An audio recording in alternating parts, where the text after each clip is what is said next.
gotta press all the buttons, that's all. That's the trick. You press them all 5 times. Right.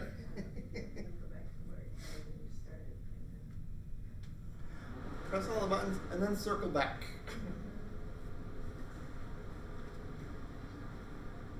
Okay, so for the Blackboard Collaborate, Yeah. I'm not sure what the error was because our camera was the room.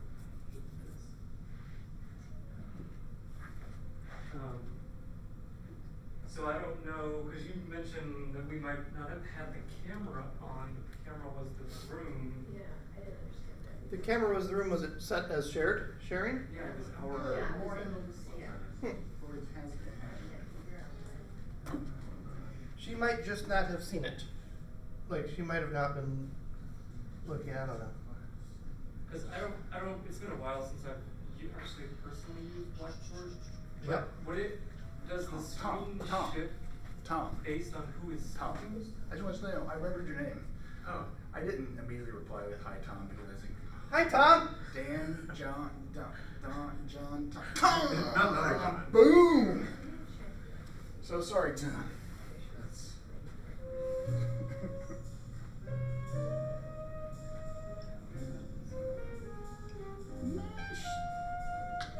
Kind of mellow this morning. it is.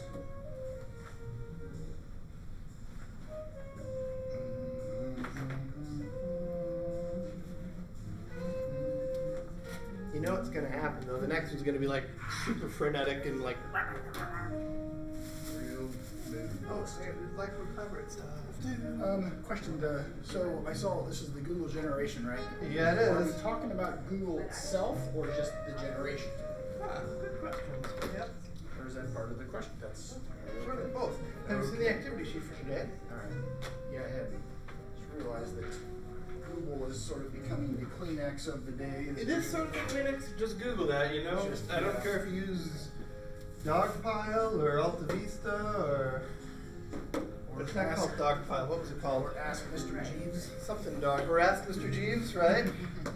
It wasn't Dogpile. It was something else. How are you, Tom? I'm doing pretty good. It's the end of the second week. So it is. Things in Leopold all good? Yeah, it's a really good group this year. But I tend to always say that the first couple weeks because they're all starry-eyed and involved. Exams haven't Relatively hit. well rested. Yes, Oh yeah. Yeah, and they're still like enamored with like the glory of a college schedule and What's your general age of student? 18, 19. Okay, so they're freshmen. So Yeah. A couple of second years. Boy, they've got some. But It's always, isn't it just remarkable thinking how much change they're going to go through just individually yeah. in so many ways Yeah. over these next 4 months. I mean, Yeah. this is going to be huge. And I get to work in the building where they live too, so that's pretty fun. And that is good. Yeah. The concern that I have is But I don't have to deal with any of the conduct or the behavior. That's my colleague across the hall, and I'm very thankful for her. someone a moderator is sharing this. How are you, John? Good? Question mark? John, can you go ahead and share your screen? Yes, I am just setting it up right now.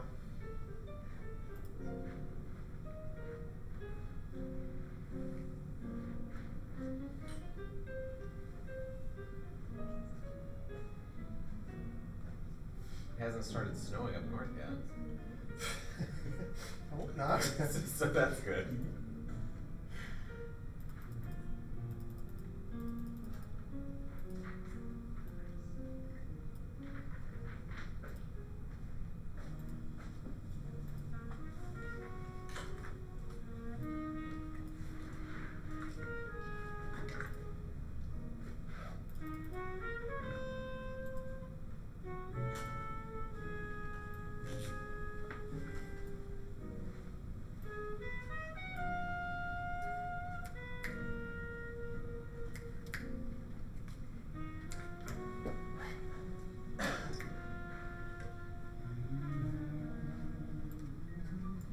Very good. Now I can see the room. Hi, room.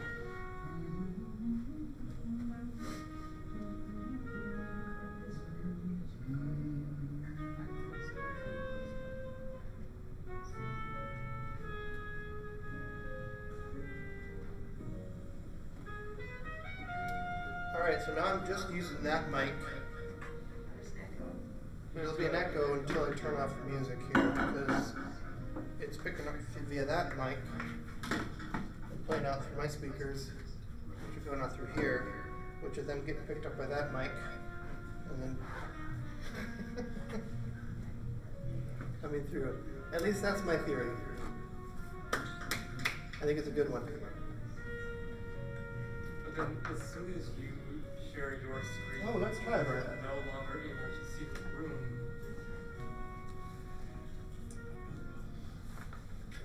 Because when I use Blackboard to collaborate, the person who's speaking, that screen is the one that pops up, I guess at least as the oranges. Correct. But if you have prevents that from occurring. So the room being caught by that mic would no longer dominate the screen. So you're saying that with this here, This takes precedence over, your screen takes precedence over that mic So- receiving any audio. if Cliff or Tom were to go into Blackboard Collaborate now, would they only be able to see this, or would they also be able to click on the room view?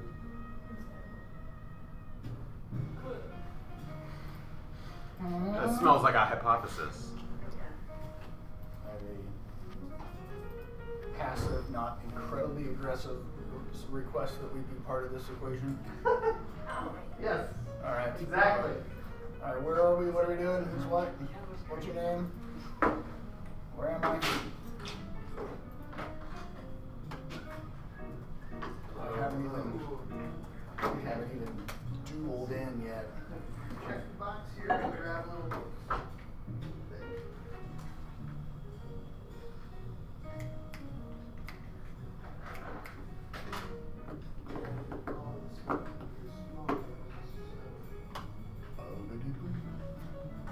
Do we have a sequence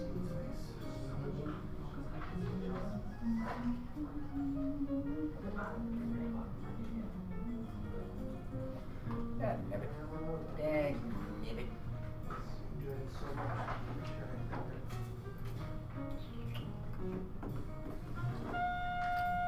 Active Teaching Lab Sandbox. There we go. Live stream. Blackboard cover. Intro of Blackboard, gotcha. I've clicked the button. One button. I am clicking button, Google generation button. I am joining session. I am purple circle spinning. I am joining. That's Cliff Cunningham. So yeah. And then if you click on the little guy in the right corner there, you can see the whole room. Very good. That is as we had hoped.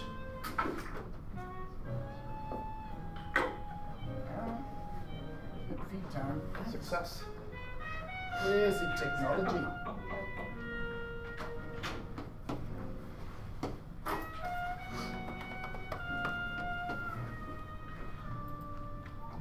Tom, you need a name tag. Oh, I got one. Oh, that's right. That's what it looks like on this Canvas student app. This Blackboard Collaborate student app, and then if you turn it sideways, do you get full screen, or does he have a full screen option? Get smaller. It's smaller. Great. But there's a button there to make it full size screen, right?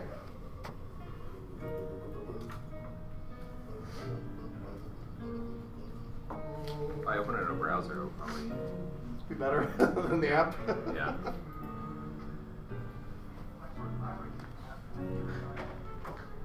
All right.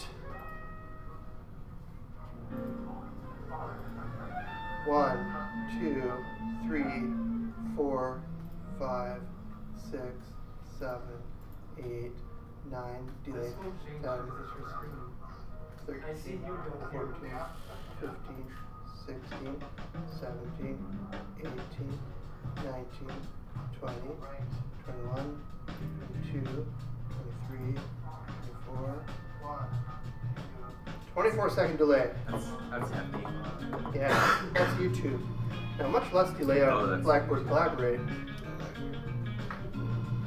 Sorry, JT, you were saying. So in order for this to work, the person would have to always select Yeah. because it must be changed back over to your screen. Right. Right. So now they have to use your canvas screen at the same time. Or they can flip back and forth between my screen and This is your camera. yeah, but that other one is there to yours. Yes. They can see it. Look, you can see it.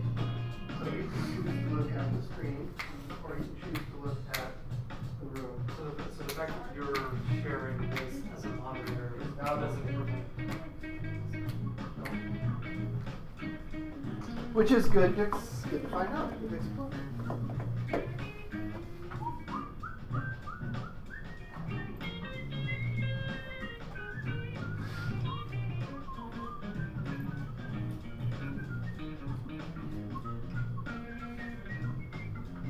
I just said I was happy on Blackboard, and there's a time limit to my happiness. Are you no longer happy? No, it expires in like 10 seconds. What? It's nice to know your happiness is going to disappear. I can disagree. No, it says it's going till 10 a.m. My At least happiness. the session is open till 10 a.m. Your happiness might be gone soon, but Yeah. the session should continue beyond your happiness. Indirect, despite of. Perhaps. Maybe I agree. the session will be happier without your happiness. Who knows? I can say to go faster.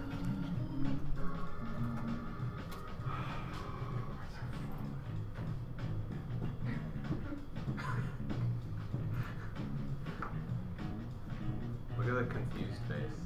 It's like blue and like tilde mouth. It is. Nauseous.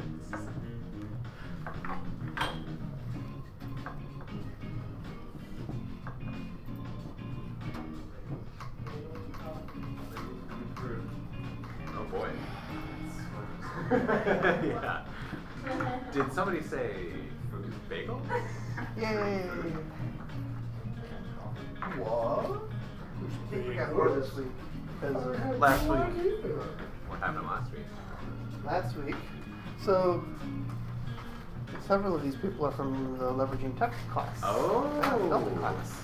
Double Are we not dipping. supposed to be eating? Oh, you should. I mean, Love you know, the efficiency. if it's offered, don't Yeah. just don't say anything, you know? It's in the room. I am not part of the tax there. Yeah. Yeah. Just don't mention it on Holly. the Holly, TV welcome. bell. Sorry, I Yeah, missed yeah. last week. No worries. Back to me this week. Yeah, thank you. I got my email. Because I was gone last week with the stuff I didn't actually get registered, and now my Canvas link is expired, I believe. Canvas link is expired. The invitation you sent for me to join the Canvas group. Okay, thank you. I was like, oh, my husband was texting me, he's like, well, you're that student already. Yeah, I way to gotta go, clearly- Holly. I was like, apparently, yes.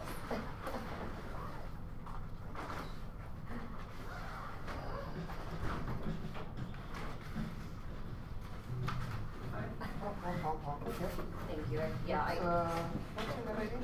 It's R-E-A-L-C-A-D-A.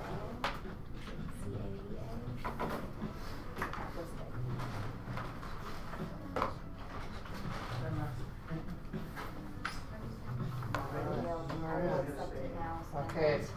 Waiting too long, thank you. You're behind already, you know. I know, well, that's what, I was like, and now I'm trying to catch up.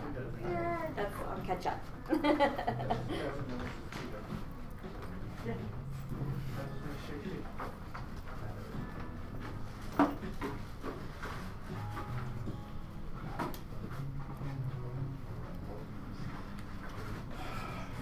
Morning, Tim. How are you? Good, thanks, Dylan. How you doing? Also good. On the bank of St. Bureau. Yeah, you got My office you today. don't get hotel rooms and stuff. Do you? Yeah, you just park there. No need to go back to DCS. I'm sure they don't appreciate you as much as we do.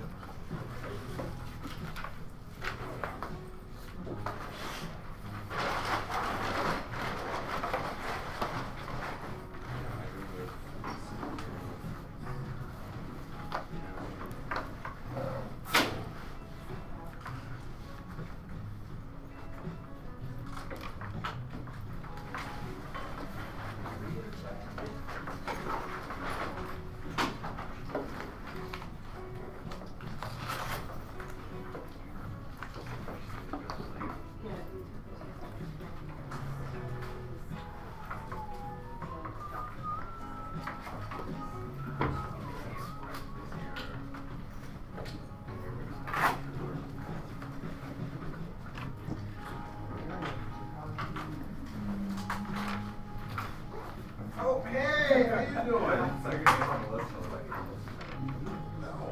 think the last time asking them to start. Yeah, probably. How you doing? I'm sending it over. In a good way. Okay. Yeah. I mean,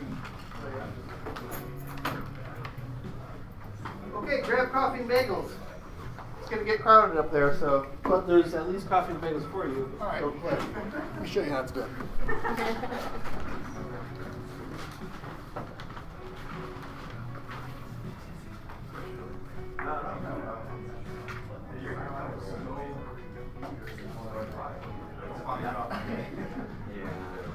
I worked with them.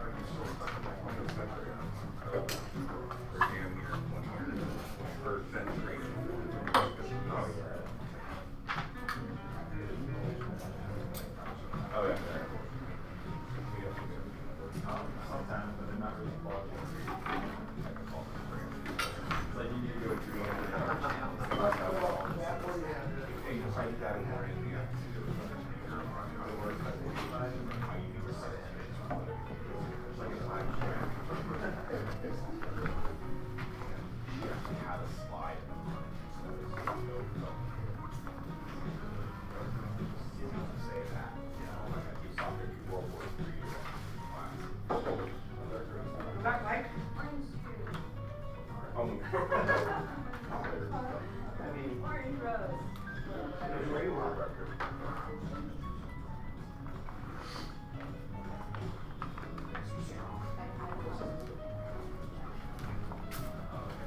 How's your weekend? It's alright. It's alright. Friday already, somehow. How did that happen? I mean, I'm not complaining.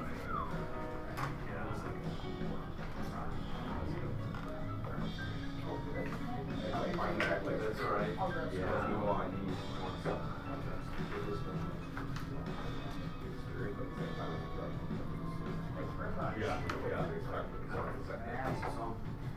Screw up here. I haven't been to one yet.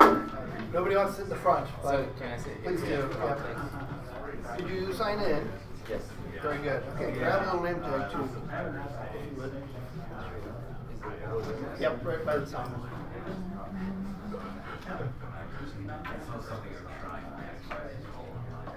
Yeah. Yeah, it's definitely different. It's certainly working. Yeah, it's more passive.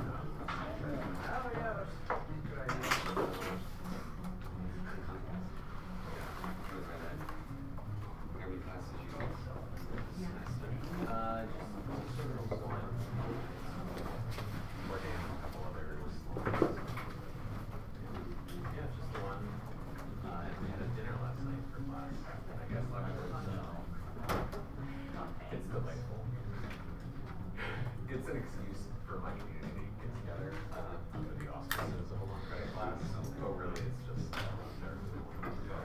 we're going on a field trip on Saturday to the shack. Sorry for throwing out your kombucha last week. We didn't know. Do the same thing? This time we'll know. I'm gonna. Doing well? Welcome back. Thank you. Austin. Austin, good to meet you. Do you have a short? I do not. I forgot to grab one. Thank you. Can I always show you one? That's exactly why. Do you have one already? I don't have one. There you go. Thank Oh, you. what you studying? How far Grad along? student, Around in chemistry. Our building. You have one? Yes, sir. John, Excellent. Do you have one? So there's a Delta teaching class that's in this, actually right there, leveraging technology.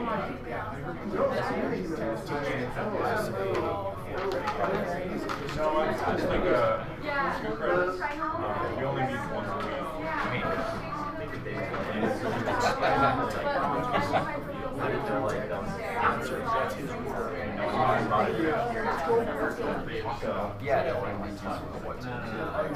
I work with John's area sort of trade. Yeah, that's true.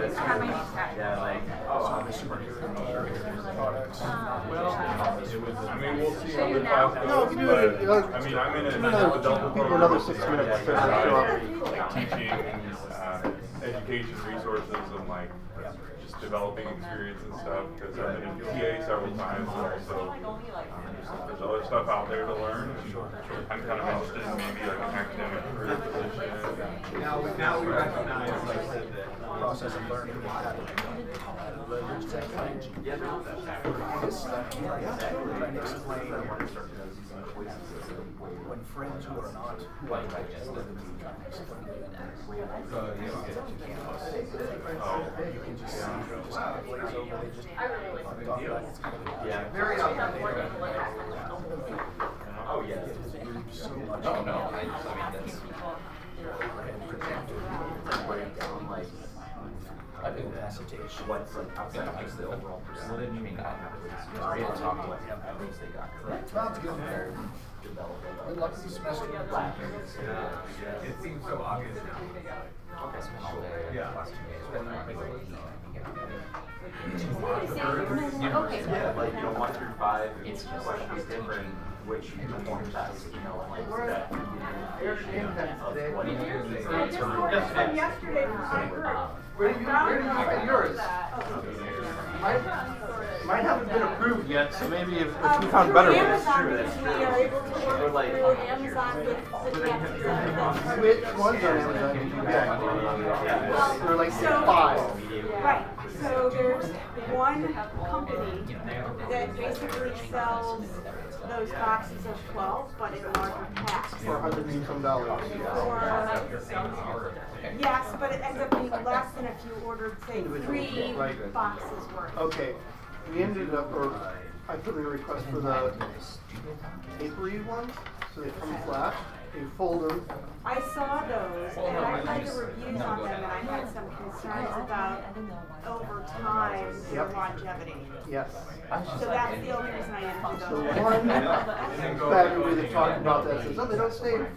I wouldn't want to But flat. because they flattened them in Right. between, they're like, it was an update. Apparently, if you keep them folded, they stay with They'll that. stay that way. Yeah. I figured, well, the other part of that, the reviews in there is that it was the thickness of paper.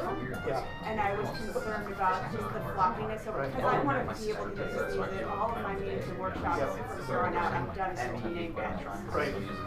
I figure that 50 of them for $50. Right. I mean, sorry, 50 of them for $15 For 15 bucks each. is, we'll try them out. If they're great, or if they're not, then in a year when we're out, we'll want to get something better. So we'll see how it works, I'm definitely. Just a reminder to pay attention to the slides because I'm not going to go through them. So there are handouts for the announcement things in the back over here somewhere. And there have been a whole bunch of other messages coming through that you're not privy to, but I want you to know all of them. Not yet, except they might drop out of CLP.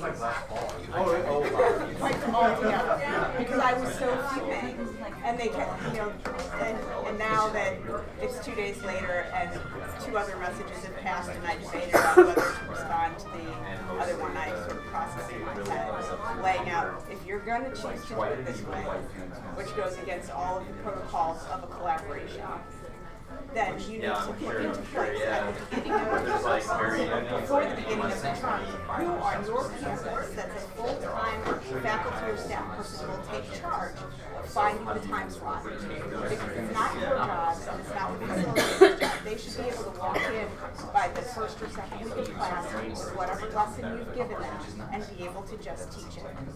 That's their job.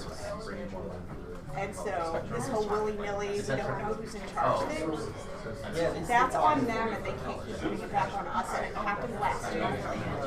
And so it was brought to their attention, and they ignored it, and still went about their way in this willy-nilly fashion. And if they want to drop out of CIP because they don't want to come up with systems on their own or follow our system, Outgrown our headquarters. just too tired. Yeah. I start like she is sliding his elbow down. I'm right actually, but I tend to Let's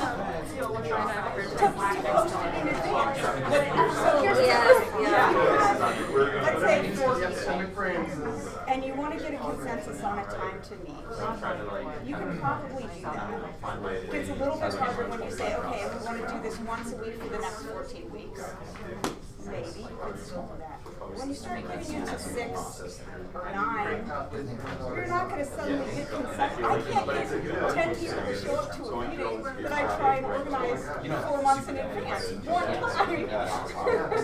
You know, that's just the reality. Well, they claim that he doesn't know. And they don't know where I was getting my information. Well, that's what I said. I didn't name names. I said all of the information that I've gotten that led to these messages. Oh, yeah. Oh. So I'm not going to name names. Yeah, they right? tell me. I didn't But know. it came from your campus. So that was in my I second also semester after that. double checked and I was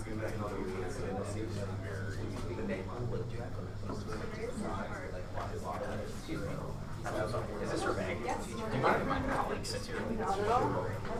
Then he needs to, you know what he needs to do? He needs to go talk to the chair because that's After last Friday, we realized that we needed better seats, more seating, so we supercharged the room with the seats, but we couldn't fit enough tables in, so because they have guaranteed me. get cozy. And actually, he said that O'Day told him that 1 additional hour.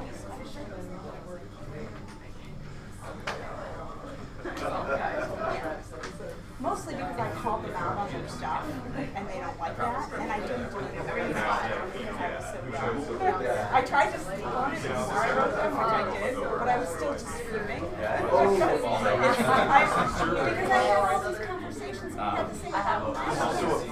And last year, okay, this is the first time that was they might have against the wall and get a headache. Why would I expect a different outcome the next time I bang my head against the wall? But then, do you think is it was like when I said it was first Yes, absolutely. Absolutely do that. Let's call them out. You can BCC me if you want, but CC the chair.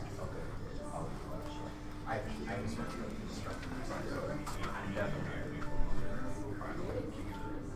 yeah. Or you like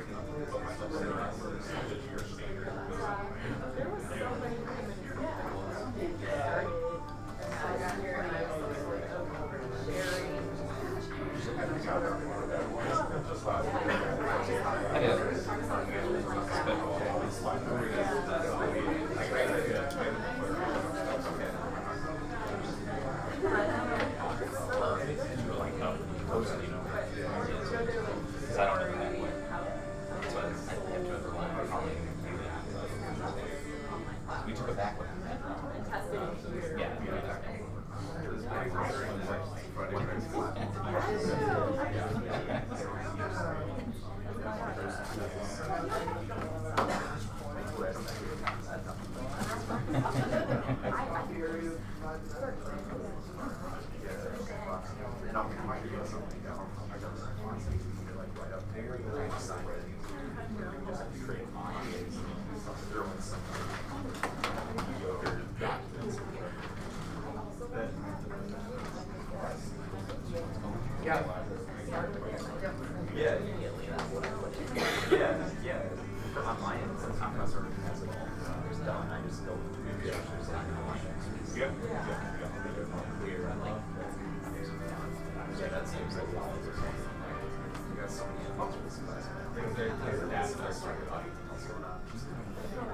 I already got excited about the Sandbox and I found the templates on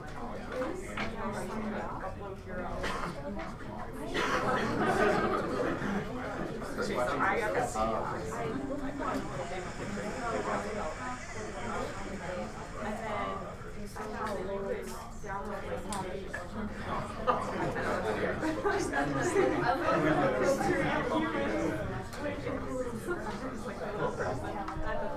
oh, he's really good website. daily neighbors, but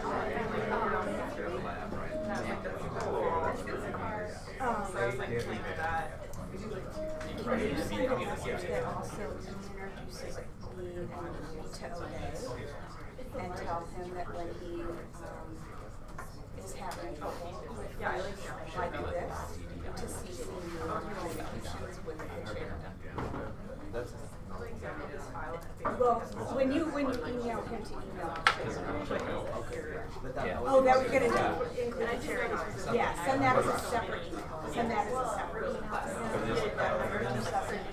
All right, I'm actually going to get started just 2 minutes beforehand. So, if I could have your attention.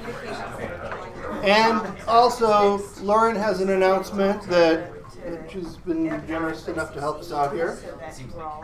Hi everyone. Chris? Yes, sir. I'm sorry. Sorry. Okay, 1 second. I put a paper bag between the 2 trash bags under the bagels. You put your compost in there. I'll take care of it. That's your plates and extra food and your coffee cups. Plates, food, And your napkins. napkins, coffee cups. Not your coffee, not... Please no liquids. Right. All right. Welcome to the Active Teaching Lab. Some of you have not been here before. You've missed the slides. Some of you, I hope you caught up what was going on with the slides there, because I'm not going to repeat them because we've got a big session and a lot of people today. I will say that if you have not grabbed an activity sheet right now, please do so up at the front over there. And note that there is a Canvas self-enrollment course that you can access at the very top paragraph of the activity sheet right there. It'll give you instructions, and the biggest reason that you would want to do that, not because it's an amazing course, but because it has embedded within it this worksheet in a digital version. And we all know that digital links work better than paper links, right? These don't get you anywhere. All right. As we typically do, what I want to do is I want to make sure that we go around. Today's topic is the Google generation. It's like the Pepsi generation, right? What is it? What do we need to know about it? Is it actually a thing, or is that just great marketing by Google? So if you have questions that you want to make sure that we address today, we're going to go around the room, and I want you to tell me what those are, and I'll write them down here, and then as the discussion progresses, we'll try to thread all of the questions in. I will try. So, who would like to start? I'll start. All right. My name's Cliff. We're actually with John's group. And we're going to keep these really fast. So, and I have no questions. I'm here to learn. Bye. All right. Austin, just here to learn. Lauren, and I see on here it says collaboration and peer-to-peer social learning related to the Google generation. I would like to know how to do that well in Canvas. Because collaborations in Canvas with Google, questionably good. Collaboration good? How? Okay, good. Adam, no questions. Lauren. Lauren, no questions. Griffin. Griffin, no questions. Oh, come on, you guys. Got to think of a question. Andrew, give me a question. No questions. All right. Alicia. Alicia, and I actually do have a question, but kind of how, so you have Google Sheets and Google Slides and Google Docs, but they're not always as great in certain ways compared to like Microsoft Office Suite. Like the programs in Google Sheets do not work as well as in Excel. So how do you, like, if you wanted to collaborate on a Google Sheet, what do you do? Very good. Google, less good than Microsoft. How do we address that? Angela. So yeah, same thing, especially Excel and graphing. Yes. Excel and graphing, good. All right. Also, if you hear a question and you're like, ooh, I have an answer to that, think about that, because later on we're going to be asking for input on these things. Jim. Tim, former instructor, project manager now. I'd like to try and answer the collaboration good and how question. Good. Kristen, ESL program. Yeah, I'm just here to get my little nuggets that I always get away from. Nuggets, going for nuggets. Ed. Ed, here to learn this week. Brett. Brett, I'm here to try to figure out how to better organize Google Drive folders and make sure that people can collaborate in a manner where the documents don't end up being 20 pages long and then people drive, organization, and logistics. I'm going to put that as two different things. A silent logistics.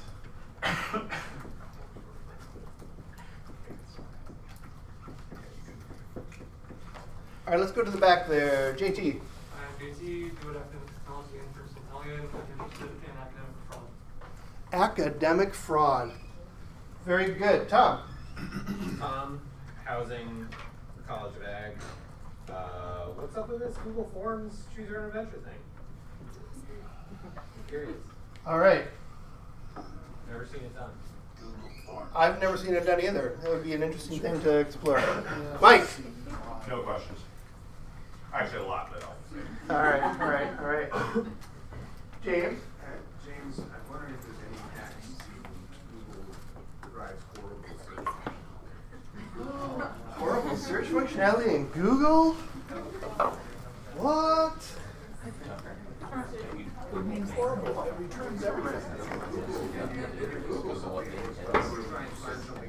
I'm going to add like 6 question marks on that and a couple of exclamation points just because I'm shocked.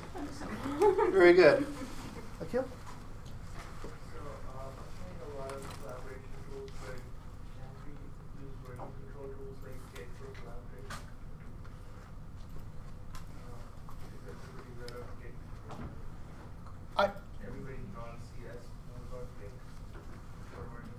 Can you rephrase that?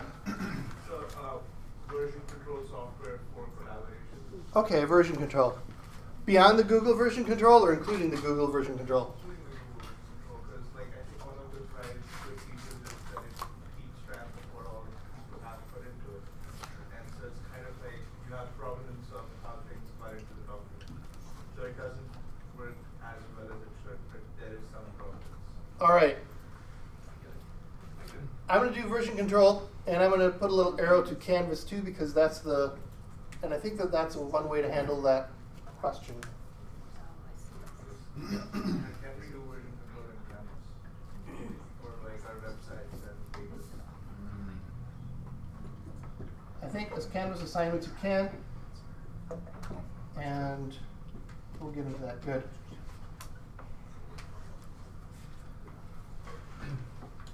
Christina. I'm Christina. I'm part of the G Suite box in Microsoft. I'm here to learn how other individuals use our products. Very good. Cool. Dave, also from UW, on that G Suite Microsoft collaboration. I'm on that team as well, the UW, Google, or G Suite team. So whenever I have questions, I always bring them to these two, and they always answer my questions. It's great. Thank you very much. And their email address is help desk at I'm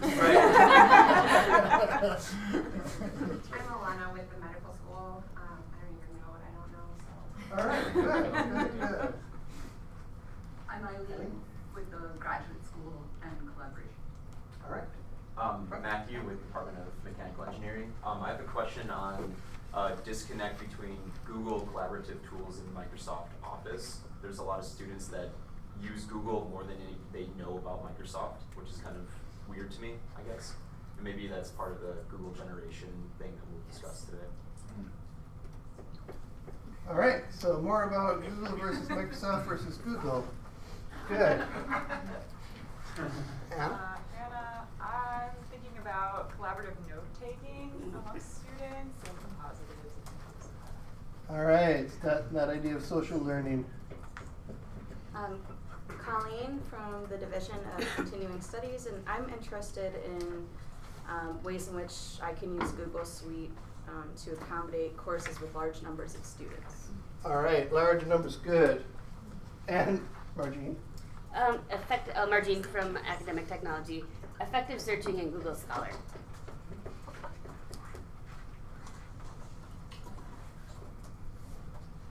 Okay. Holly from Art History, learning. Wait, what was that question? Just learning. Learning. Yeah, here to learn. Anything specific about learning, or should we just cover it all today? Cover it all. Okay, good.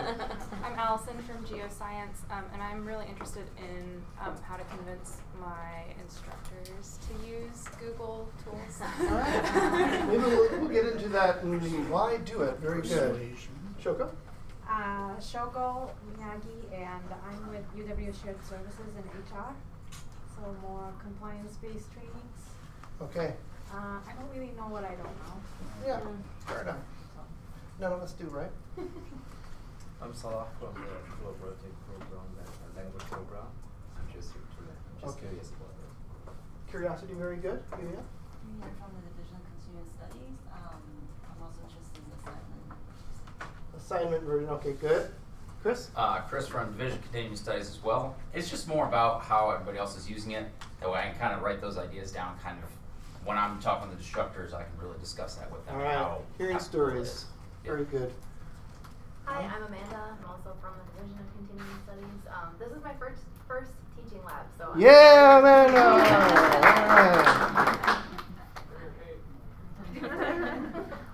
Hello, my name is Erwin. I work for LSS, and I'm here to learn about collaboration. Okay.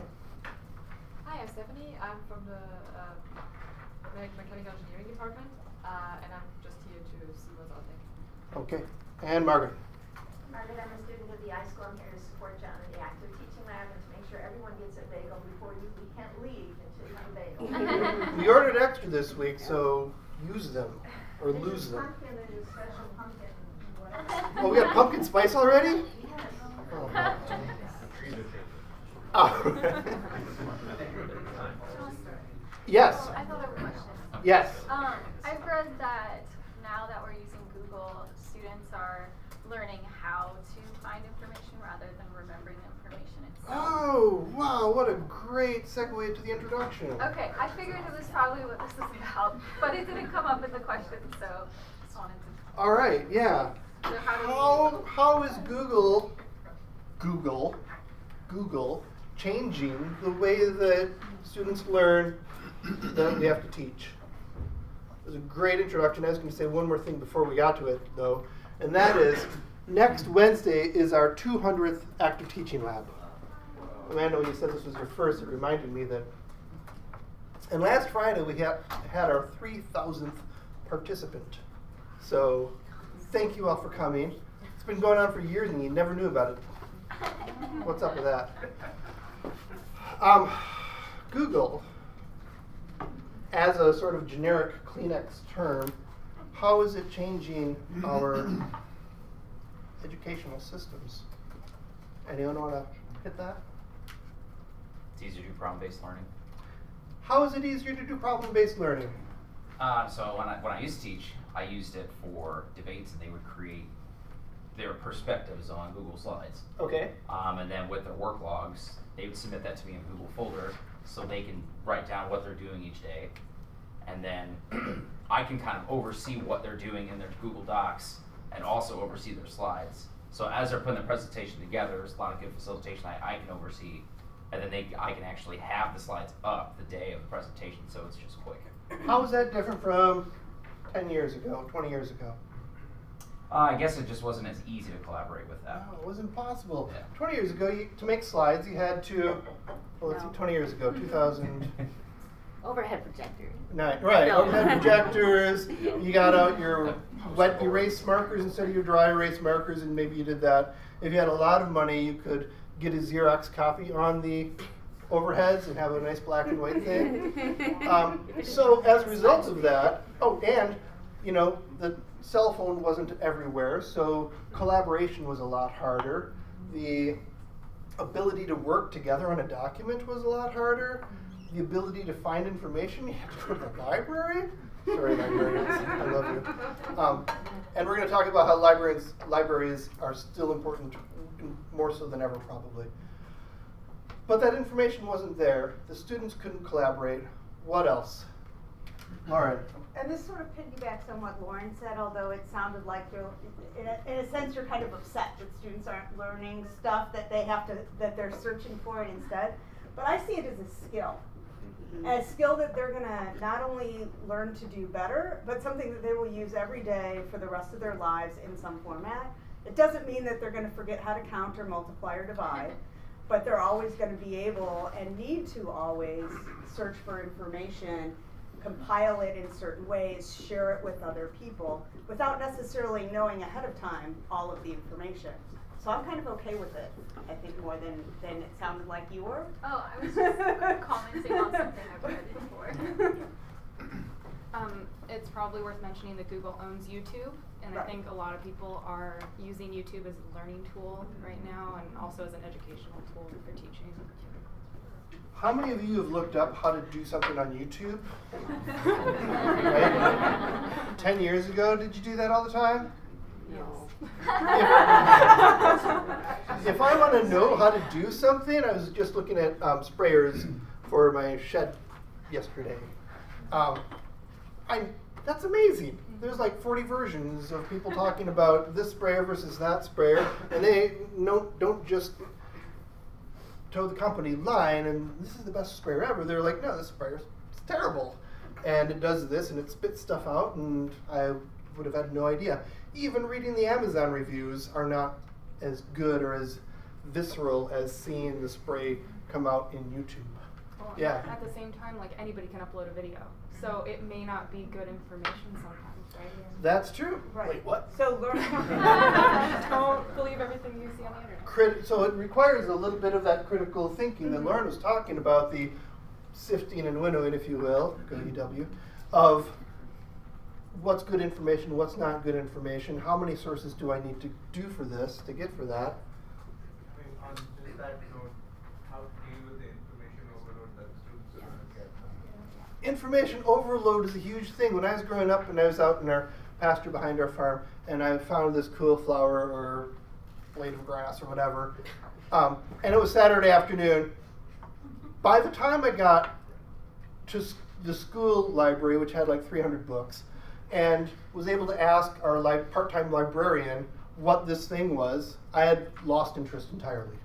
So my attention span, even then, was very, very short. It's gotten shorter now, of course, but that's okay because I can get online and I can find that if I so desire. Jump on that for a second, John? Yes. Because before I got to the joy of working at UW, which I love, I was an information technology teacher in the K-12 system, and that was my background, and that was my curriculum. And it was just beginning to be the shift where students were relying on Google and search engines to find information. What my job became wasn't teaching them to do that, although keywords were important. It became teaching them to be deeper and smarter readers. But I also want to point out that don't assume that they're getting that curriculum somewhere, because schools are cutting their library staff and things, and the people who have the special training and skill sets to teach information. It's right here at the top, digital literacy, information literacy.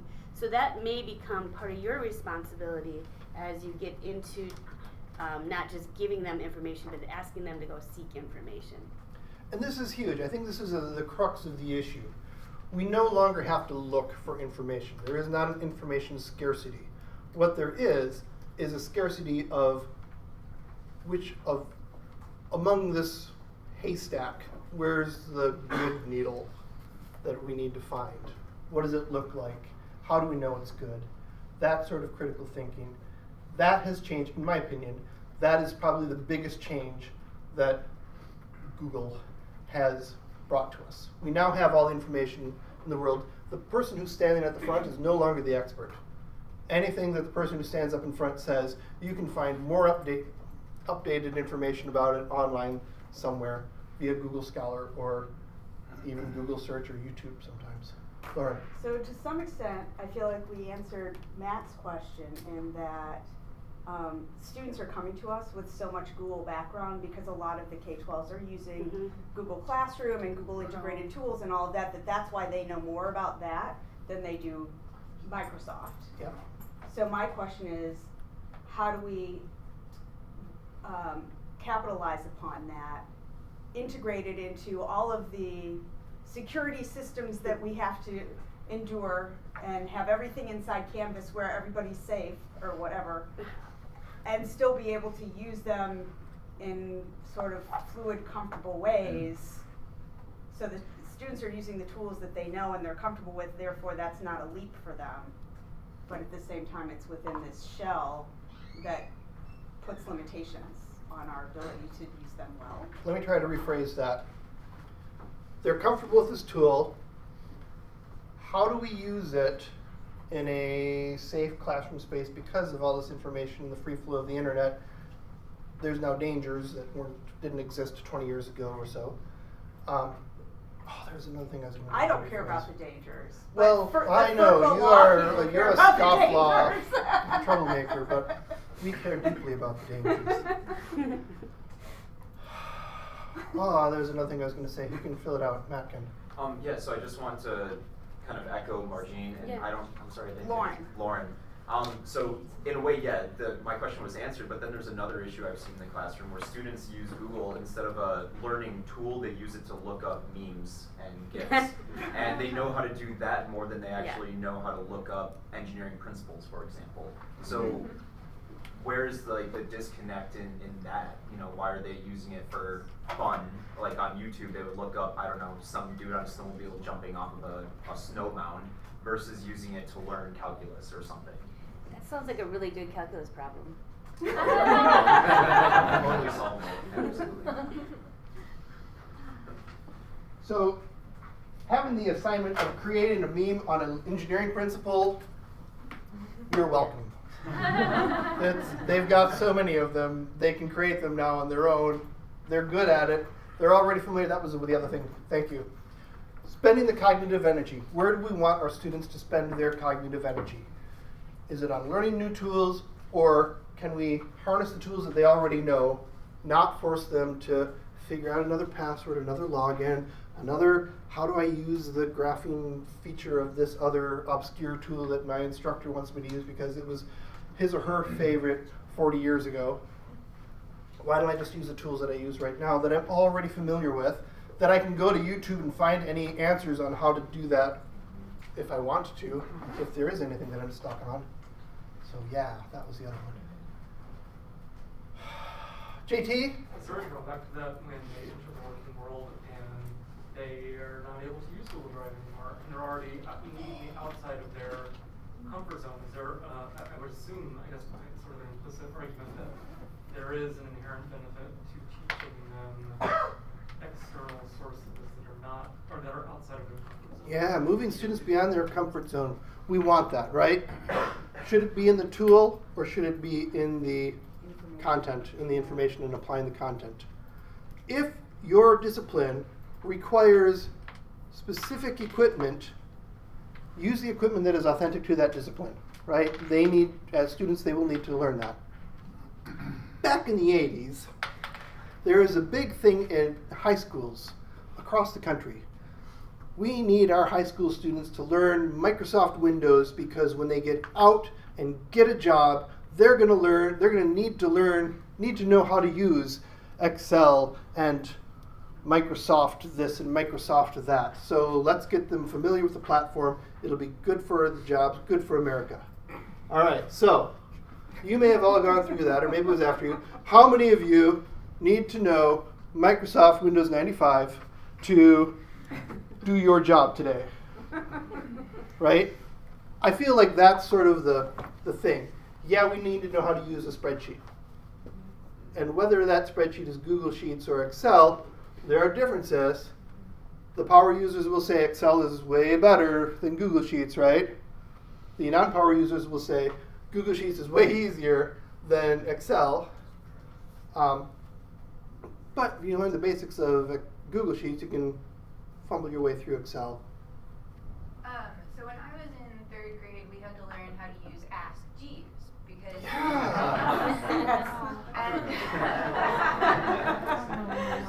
sorry, nostalgia. And it was really helpful because Google makes searching so easy, right? You type in a word and it gives you the best, based on your previous searches, the best option. Oh yeah, there's that whole angle too. Yeah.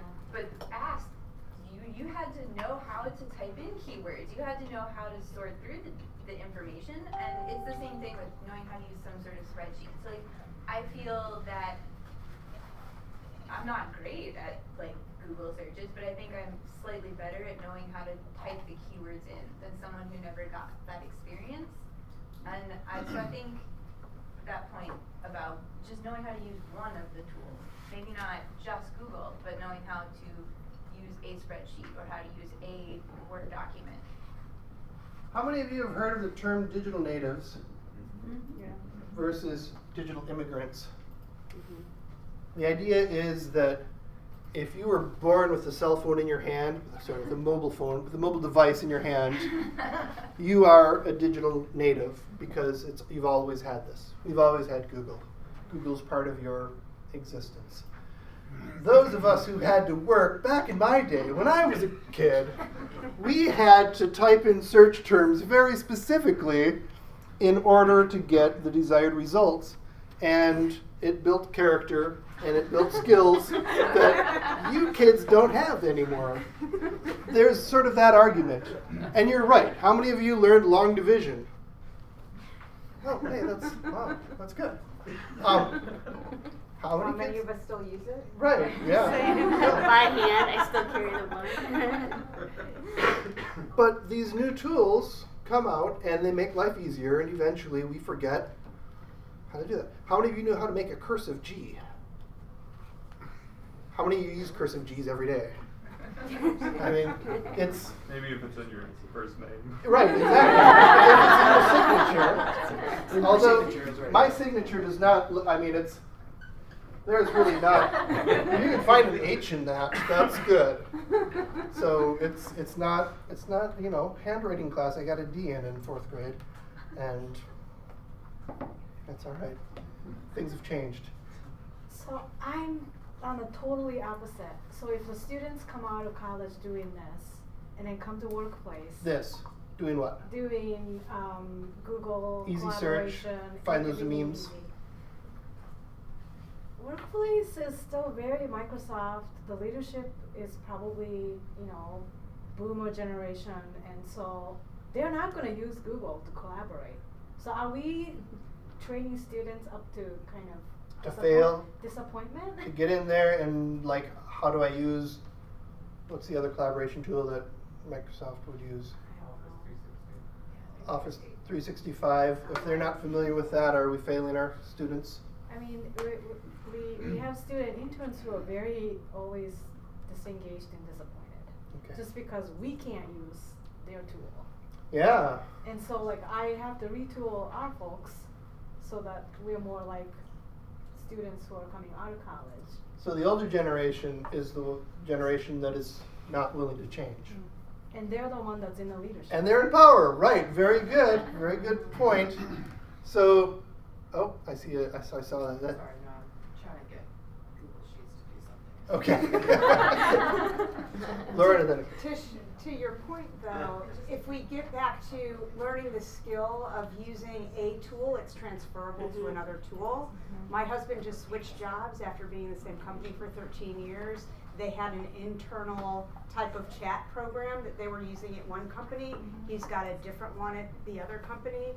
Same transferable skill. So who's transferring?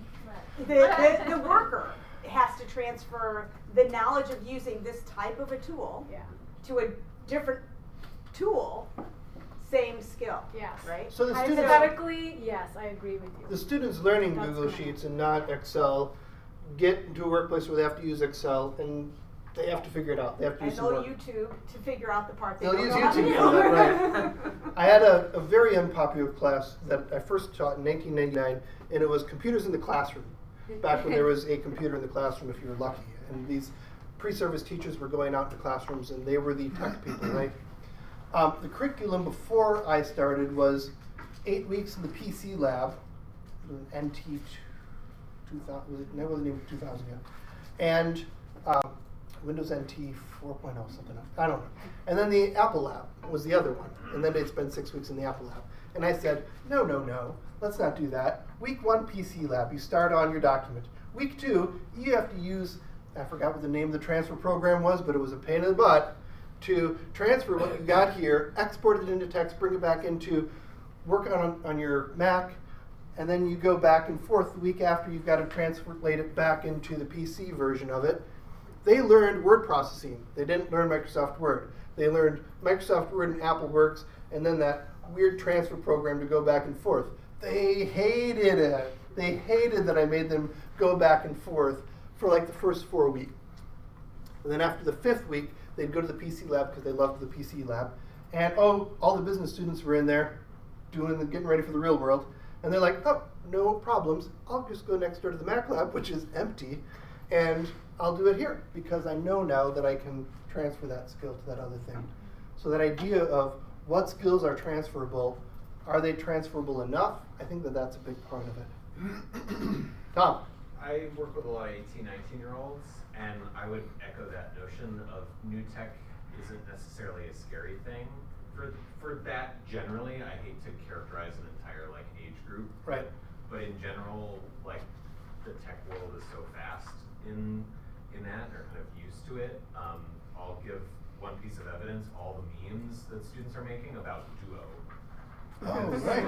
Just got on Duo. They hate it. Yeah, they'll hate it, but they'll do it, and they're gonna make merciless, relentless fun of it. Like, I'm authenticating my phone with my phone. Yes. How is that multi-factor? So they'll kind of jab at it and make fun of it, but they go, it's new tech. I've Hopefully got it'll get social better. media platforms. It's new tech. It's whatever. How quickly we dumped Friendster for Facebook, right? Or MySpace, or what I forget. I just like to add to this discussion. It's not the old tech versus new tech debate. It is more like, what do we want our employees and students to get out of this whole process? We want them to be more productive. It's about productivity, and we need to teach them how to teach themselves productivity tools. They got to create their own workflows, and we got to support workflows. It's not about Microsoft, it's not about Google, it's about your workflow. And it matters because I was at a company that is using something called as Perforce, and if anybody's ever used Perforce, it is worse than any imaginable document management system you have used in your lifetime. Sure. So, it's even worse than managing your own folders in one computer than copying files over. That's easy. So, I go to this point as in students today are not afraid to learn new technology, they're afraid to go back to the old ones. In a way, because technologies which were developed in the 80s are around in companies which have been around that long, and they like to keep them around because of legacy. And so you also have to fight legacy when you're deciding how to collaborate and move forward. That's something that you don't get to talk about a lot in a college classroom, because you have 14 weeks with the student and you want them up and running as soon as possible. This is to Shoko's point about who's in charge. The boomers are in charge. So as long as the boomers are in charge, we're going to use that legacy tool that they helped develop, because that was the coolest thing back 30 years ago. Right, and also nobody wants to, as you said, you spend 5 weeks trying to teach students to transfer stuff left and right. Nobody in the industry wants to spend the time to transfer stuff from one tool to another tool, because that takes money, and that cuts into your bottom line. And it's the same thing in a university. Like, I'm sure the Canvas transition was not an easy one. It's okay, Claire. Like, nobody ever complained about it. That's what I heard too. But most of the time I was like this. The legacy issues between one generation to the next is nothing new. No. It's just different technology doing it. Yeah, ballpoint pens. How are students going to learn to refill their fountain pens if we have all these ballpoint pens? And then what, they just throw them away? Bills, man, you gotta find a good feather. So my question, as we talked about, all right, so maybe we have some responsibility, to teach the critical thinking skills, or to teach how do you navigate in this landscape.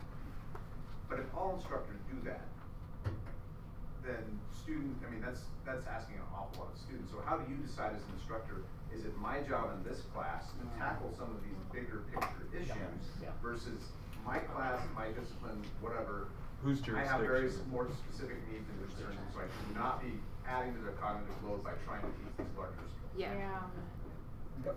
So that's an excellent point. How many of you have been in a class, and a lot of graduate students here, so maybe not so long ago you were undergraduates, where you had a somebody come in and train you how to use some software so that you could finish an assignment. Did anybody have that? Photoshop, Adobe products, some of those things? Yep.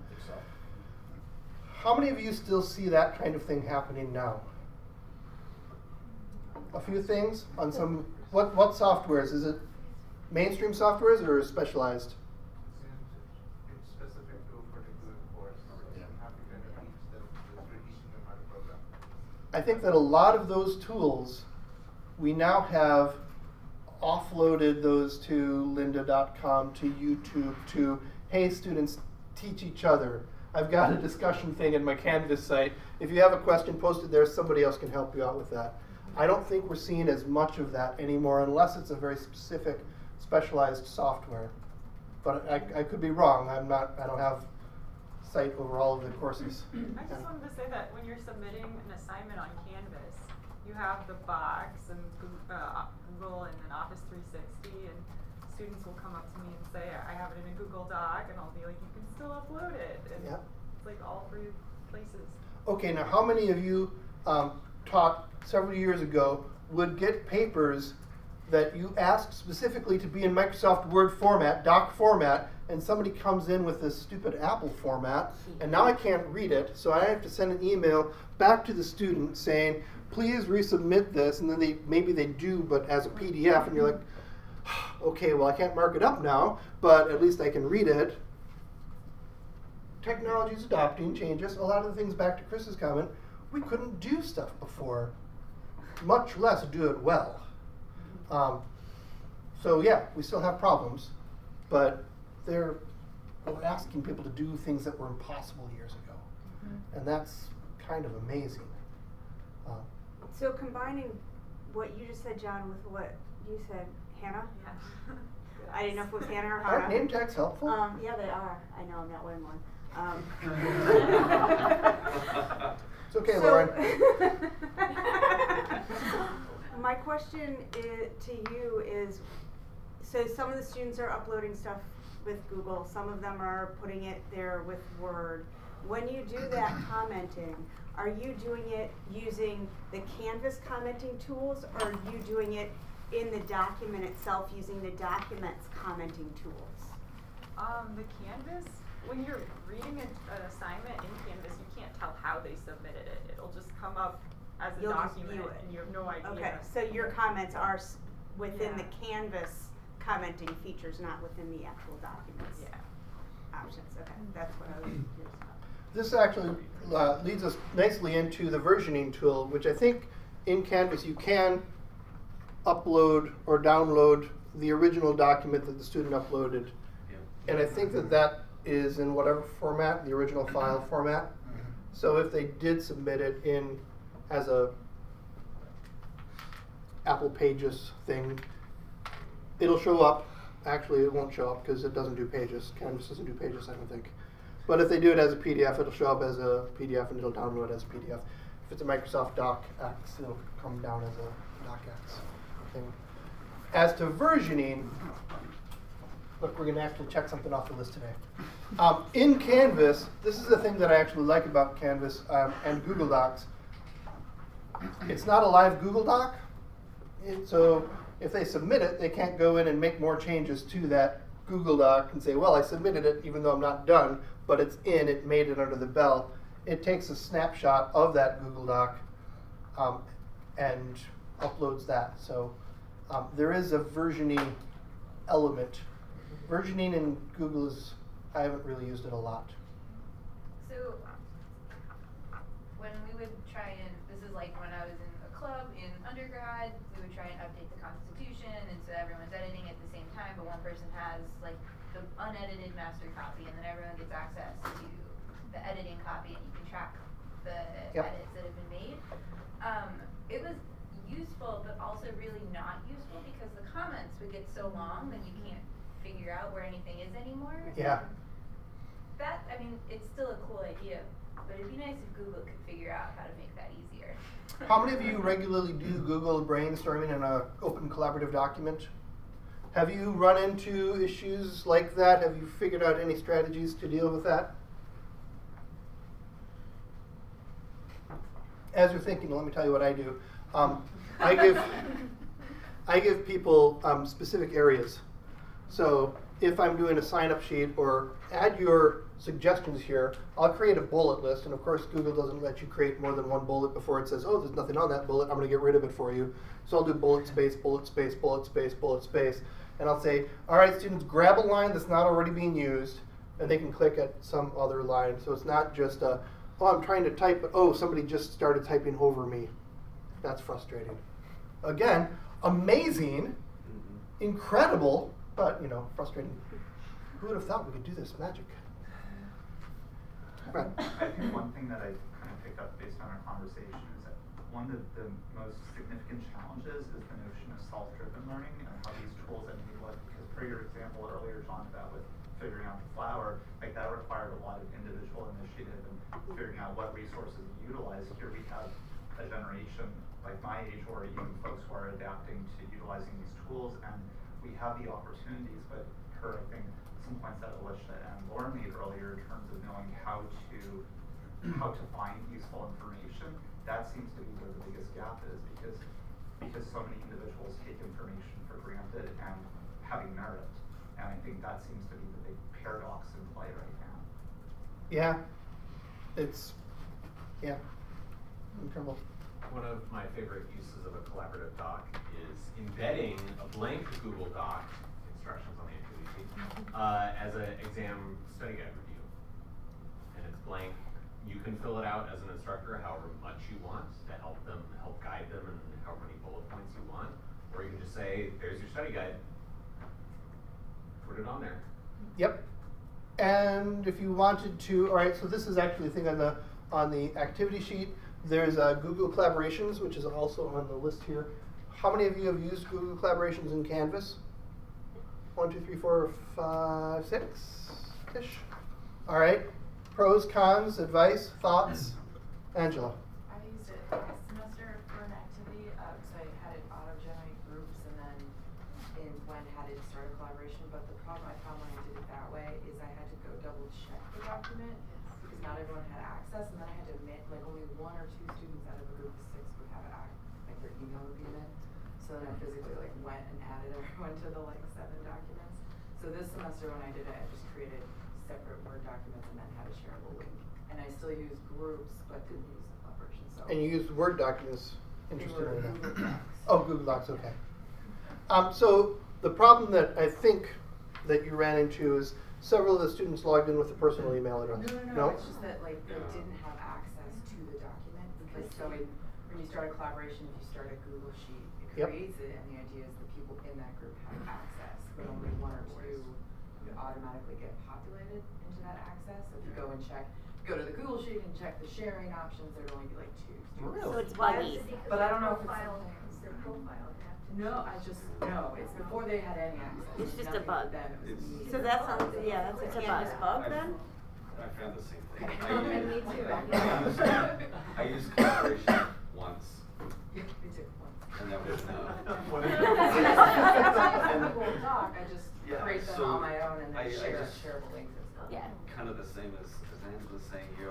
We created a group with students, created a Google Doc, and added that Google Doc to that group's homepage in Canvas, knowing that they then had access. Like, so okay. And then I can see what they're doing using the version control. I can see who's adding what. But groups, not collaboration. Collaboration, I think, Google Collaboration is terrible in Canvas. A lot of the Google integration in Canvas is way harder than it is. And I know that Google is working on, can you guys remember what it's called? Google Assignments? Mm-hmm. They're working on this thing called Google Assignments, which they are sort of creating for all of the LMSs. And it'll be the same across all of the LMSs. You've noticed in Canvas with Google, if I try to use that little downward V, the V-shaped thing, and say insert a Google Drive, it'll change all of your Google icons into Canvas little round things with like the name of your document, or not in the name of the document, but a single letter in front of it. It doesn't look like Google. Canvas has said, oh, we'll take this Canvas look and feel, and we'll change it to the Google look and feel, and change it to a Canvas look and feel, but it'll be your Google documents. But not the Google documents in your team drive, not the Google Documents in any of your shared drives, not the Google Documents in any of your personal drives, just the Google document of the Google Drive that you've linked in here through your profile here.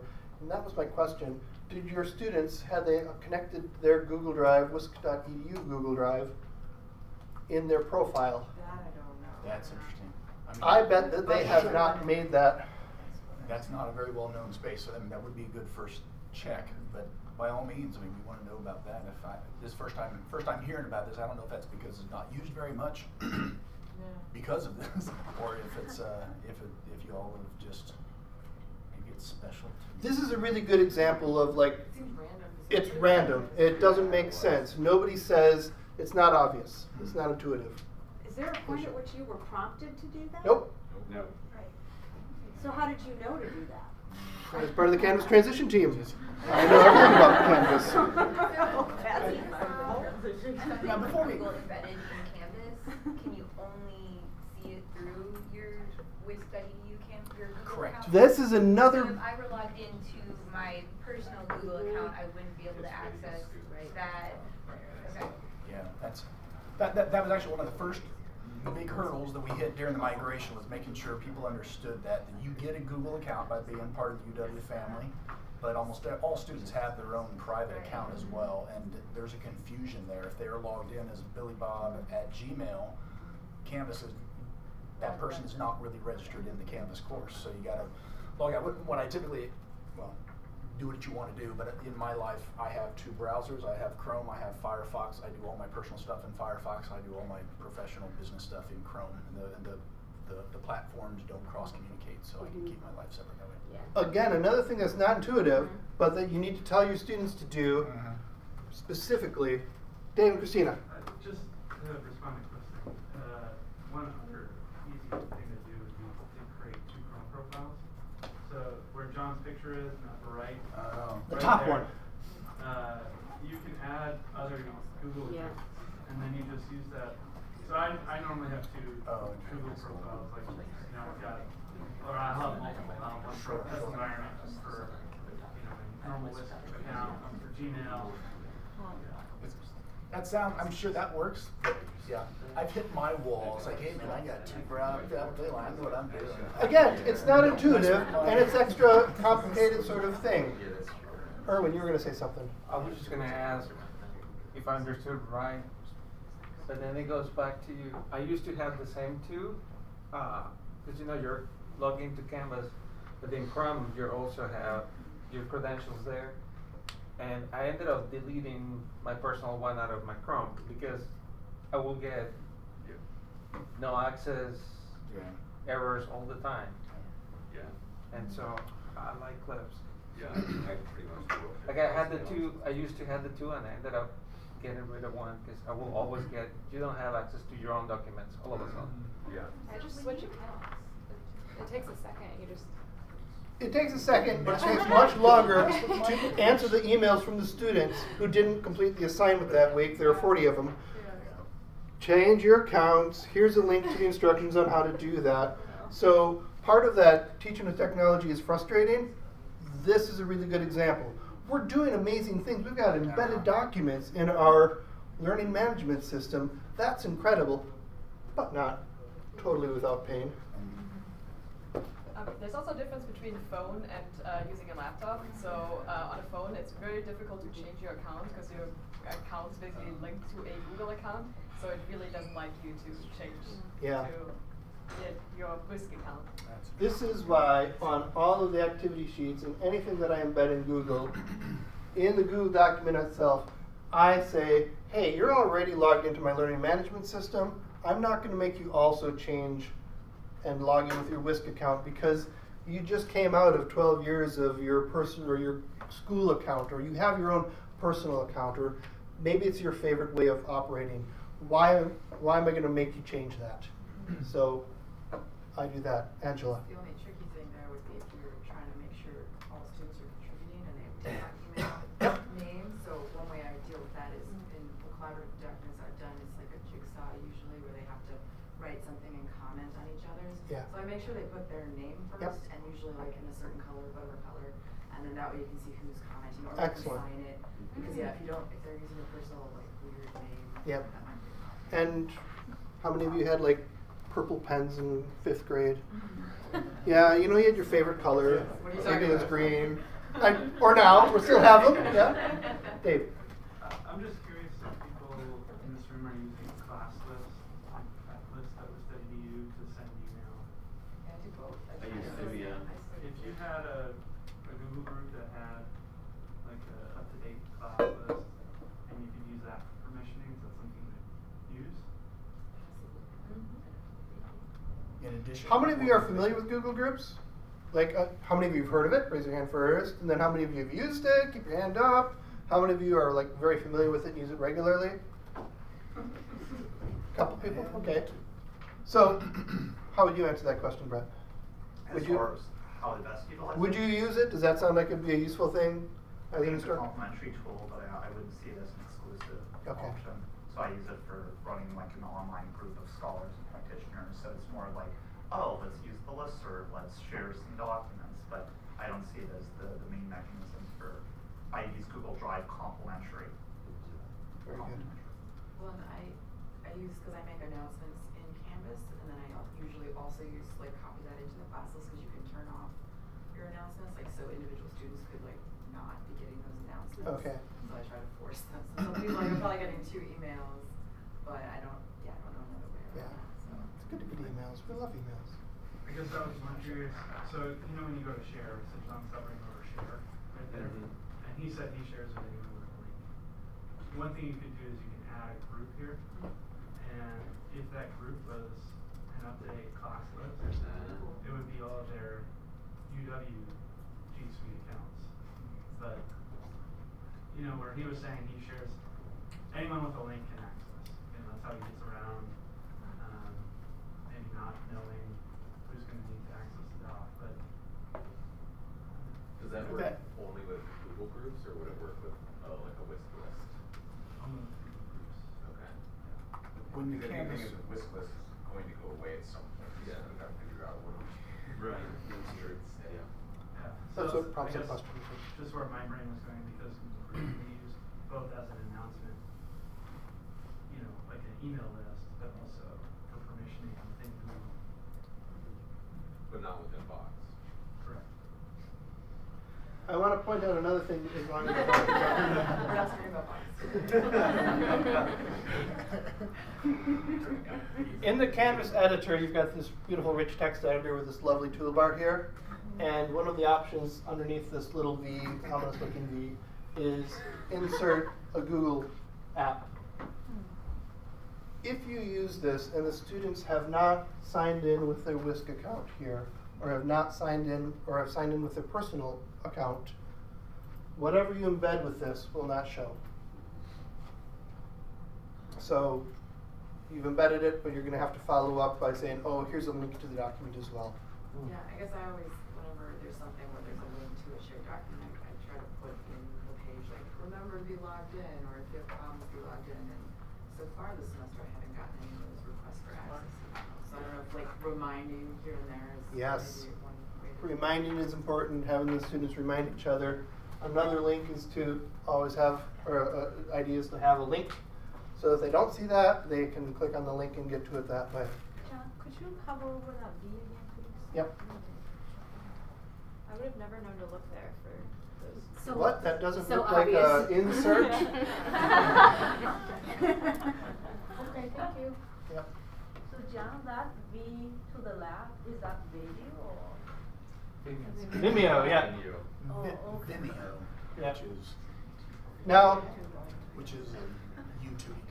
so the way that we do this is we have learned iframes, and this looks super intimidating, I think, if you're not familiar with HTML. But it has simple components that are explained in your activity sheet. I believe there's links to that. It's worth doing. It's worth learning that. When President Obama said everybody should learn how to code, like this is This is that. This you should do this. You should. All instructors should know how to do this. Okay. That helps. There are many variations to this URL. So this one says /edit, and the result of it is you get all of the toolbar stuff here, right? If I had changed that to, this is high level stuff here, guys, pay attention. If I had changed that to @preview,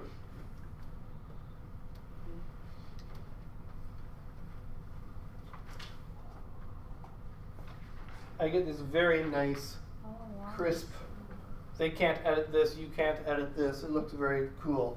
Wow. If I use the Google Share Publishing URL, the formatting's all screwed up. It's terrible. So don't use that one. And then the last thing that you could do is take this link and check this out. I'm going to put /copy. Ready for this? This is amazing. Yeah. I click on it. Wait, I have to save. Wait for it. Wait for it.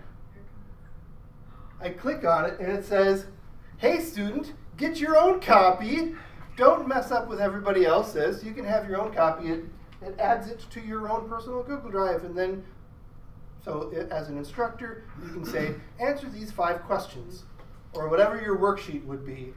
They get their own copy. They can hand in their own work, submit it as their own things. Oh, wow. Tom. I use that copy feature for an entire five credit physical science lab manual, and it was perfect. All right, we have 6 minutes left. What haven't we talked about that you're like, oh my gosh, we need to talk about, Alicia? I just have one question that maybe someone would know the answer to. So, when I mentioned earlier that when you search and then Google shows you things based on your previous searches, Yeah. does that happen in Google Scholar? Oh, I think it does. Google's Google. They'll use your information whenever you can. So if you always search for a certain area, it should. Right, okay. So I don't know for sure though. Librarians? That's past my library skills. Okay. I went to school Yes. to be a school library. Brett says yes. Any other last questions? All right. Next Wednesday we're having cake. Yeah, from 1 to 2 here for our 200th lab. So crowd in. We'll get a big cake. Thank you for coming. Please, on your way out, check a few boxes. Reflect, if you will. Reflect on what you've learned today. And then just drop that off on the table on the way out. Also, please, if you're leaving and not coming back for the class, drop off your name tag. If you want, you could wipe it off for us. That'd be great.